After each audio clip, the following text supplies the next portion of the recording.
സ്കൂളുകൾ തുറക്കാൻ ദിവസങ്ങൾ മാത്രം ശേഷിക്കെ പുനലൂരിലെ ഗതാഗത കുരുക്ക് പരിഹരിക്കാൻ നടപടിയില്ല. നിലവിൽ പുനലൂർ പട്ടണത്തിൽ പ്രവേശിച്ചാൽ തിരക്കിൽപ്പെട്ട് വട്ടം കറങ്ങേണ്ട അവസ്ഥയാണ്. സ്കൂളുകൾ കൂടി തുറക്കുന്നതോടെ തിരക്ക് ഗണ്യമായി വർദ്ധിക്കും. ശാസ്ത്രീയമായ ഗതാഗത പരിഷ്കരണം നടപ്പാക്കുകയോ നടപടികൾ സ്വീകരിക്കുകയോ ചെയ്തിട്ടില്ല. ഇവിടെ ഇങ്ങനെയൊക്കെ മതി എന്ന നിലയിലേക്കാണ് ട്രാഫിക് സംവിധാനം ക്രമരഹിതമായി കിടക്കുന്നത്. പുനലൂർ പട്ടണത്തിലെ ട്രാഫിക് നിയന്ത്രണം വെറും പരസ്യ ബോർഡുകളിൽ മാത്രമായി ചുരുങ്ങിയിട്ടുണ്ട്. പുനലൂർ സർക്കാർ higher secondary school, saint Koratty HSS, Bharat Mata ITC, boys higher secondary school, saint Thomas higher secondary school, town LP school, saint John's LPS തുടങ്ങി വിദ്യാഭ്യാസ സ്ഥാപനങ്ങളെല്ലാം പുനലൂർ പട്ടണത്തിനുള്ളിൽ തന്നെയാണ്. ഈ സ്ഥാപനങ്ങളിലെല്ലാം കൂടി ആയിരക്കണക്കിന് കുട്ടികളാണ് പഠിക്കുന്നത്. സ്കൂളുകൾ തുറക്കുന്നതോടെ പതിവ് തിരക്കുകൾക്ക് പുറമെ സ്കൂൾ ബസ്സുകളും മറ്റും ഒന്നിച്ച് ഒരേ സമയം എത്തുന്നതോടെ അക്ഷരാർത്ഥത്തിൽ പുനലൂർ പട്ടണം വീർപ്പുമുട്ടും. രാവിലെയും വൈകിട്ടുമായി സ്കൂൾ സമയങ്ങളിൽ 3 മണിക്കൂറോളം നേരം പട്ടണത്തിലെ ഗതാഗതം ഒച്ചുചെയ്യും വേഗത്തിലാകും.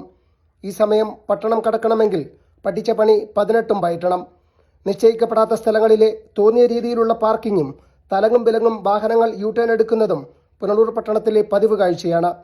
പോലീസും നഗരസഭയും വ്യാപാരികളുമൊക്കെ ഉൾപ്പെടുന്ന ട്രാഫിക് പരിഷ്കരണ സമിതി യോഗം ചേരുകയോ മികച്ച രീതിയിൽ ഗതാഗതം നടപ്പാക്കേണ്ടത് എങ്ങനെയെന്നോ ആലോചനകൾ പോലും നടന്നിട്ടില്ല. പുനലൂർ നഗരസഭ ഇത്തരം കാര്യങ്ങൾക്ക് വേണ്ട രീതിയിൽ ഇടപെടുന്നില്ലെന്ന് പരക്കെ ആരോപണം നിലനിൽക്കുന്നുണ്ട്. പുനലൂർ നഗരസഭയിൽ ഭരണസ്തംഭനം ചൂണ്ടിക്കാട്ടി പ്രതിപക്ഷവും രംഗത്ത് വന്നിട്ടുണ്ട്. നിലവിൽ പുനലൂരിൽ വിവിധ സ്ഥലങ്ങളിൽ ട്രാഫിക് നിയന്ത്രിക്കുന്നത് 2-3 ഹോം ഗാർഡുകൾ മാത്രമാണ്. പോലീസ് ഇടപെട്ട് ട്രാഫിക് നിയന്ത്രിക്കുന്നത് ഏതെങ്കിലും പരിപാടികൾക്ക് മാത്രമാണ്. പുനലൂർ പട്ടണത്തിലെ കുരുക്കഴിക്കാൻ നഗരസഭയും പോലീസും ക്രിയാത്മകമായി ഇടപെടണമെന്ന ആവശ്യം ശക്തമായിട്ടുണ്ട്.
Fox TV news, Punalur.